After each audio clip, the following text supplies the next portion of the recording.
Ата энеси кызын күйөөгө берерден мурун күйөөсүнүн акысын айтыш керек. Бул жерден соңку мисалдар келет.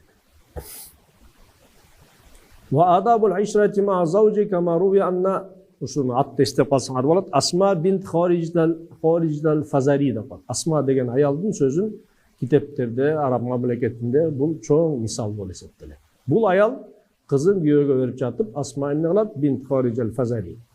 Қалат либнатиха инда тазавуж, күйеуге беріп отқанда, иннаке хорашти миналиш, сен уядан шығып кетіп атасың дейді. 20 жыл бойы ушул уядан чоңойдың үйден.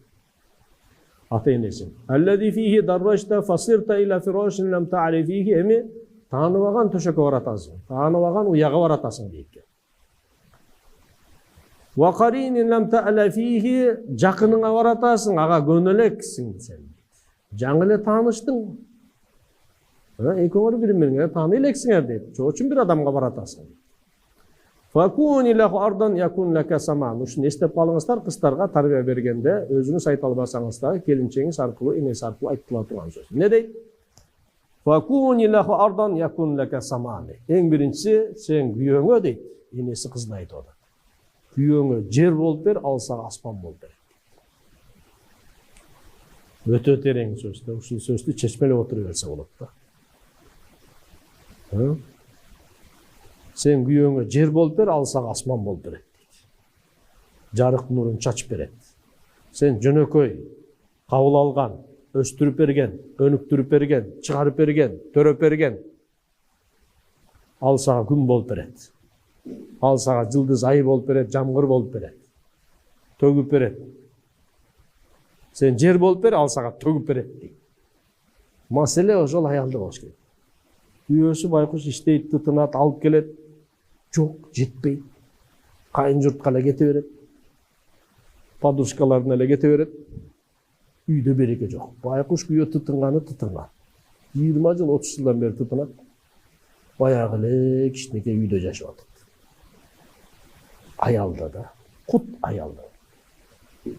Асма эмне деп атат? Бул аял кызына айтып атат. Сен күйөөңө жер болуп бер, ал сага асманың болуп берет.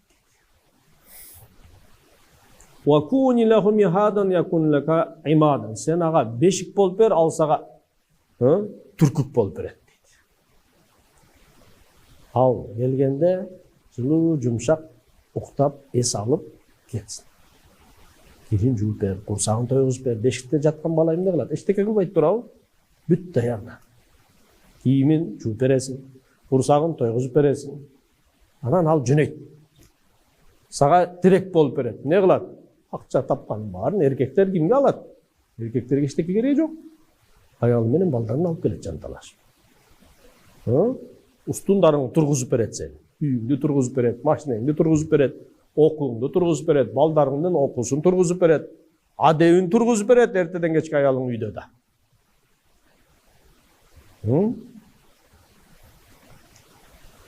Вакуни лаху аматан якун лака абдан дейт. Сен ага күң болуп бер, ал сага кул болуп берет дейт.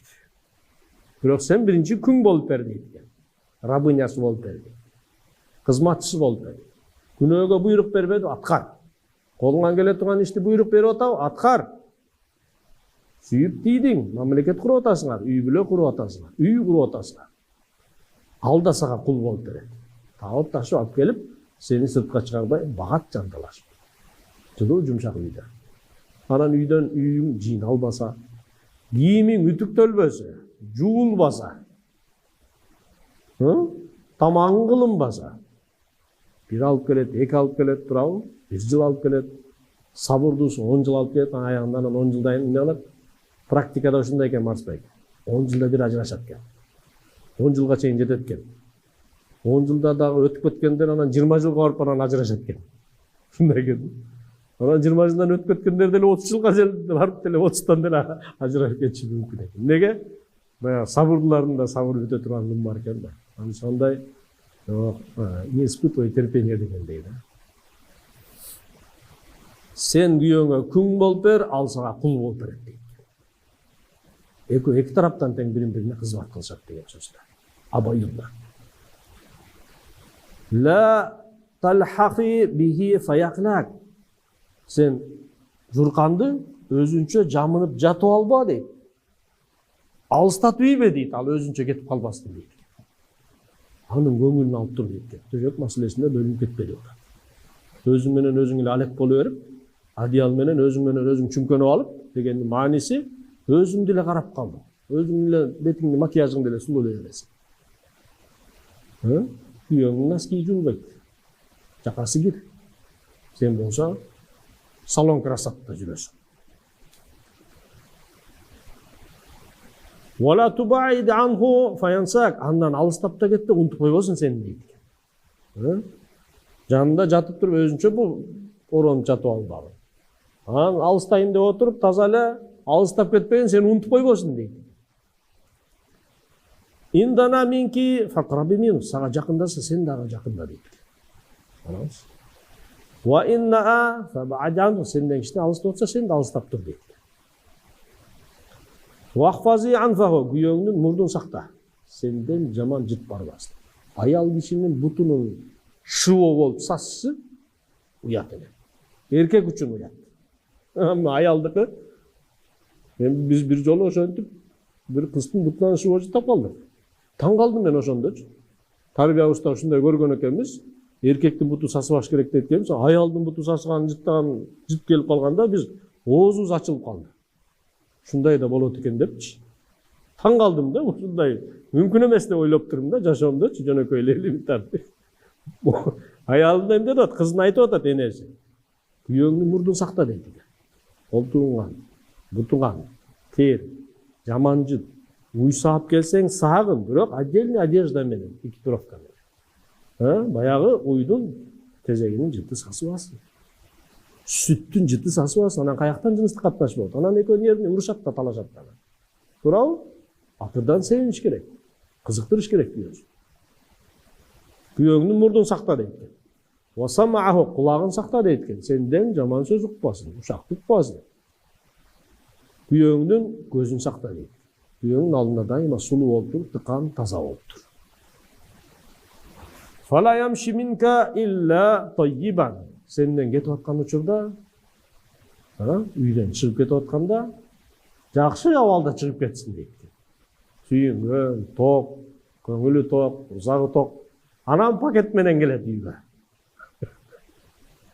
Анткени жакшы абалда чыгып кеткен, ал эмне кылат? Кайра тытынат, жакшы абалда келип келген. Биз эмне кылабыз? Жума намаздайын пакеттерибизди көтөрүп алып киребиз үйгө. Биз байрамдарга муктаж эмеспиз. 23 февраль, 8 март, 14 февраль, жаңы жыл. Биз жума сайын эмне кылабыз? Үй бүлөбүзгө торт алып барабыз, пирог алып барабыз, белек алып барабыз. Акчасын беребиз. Ушундай болуш керек. Жума сайын болбосо да бир айда бир алып барсак деле, ошондо деле 12 жолу алып барып коет экенбиз.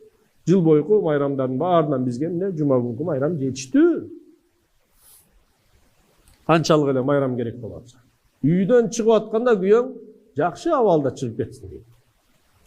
Вала ясма илля хасанан, сенден жакшы гана сөз уксун дейт. Вала янзуру илля жамилан, көрсө сулуу гана нерсени көрсүн дейт. Аял киши өзүн караш керек деп атат. Күйөөсүнүн алдында. Күйөөсүнүн аксы ушул деп атат.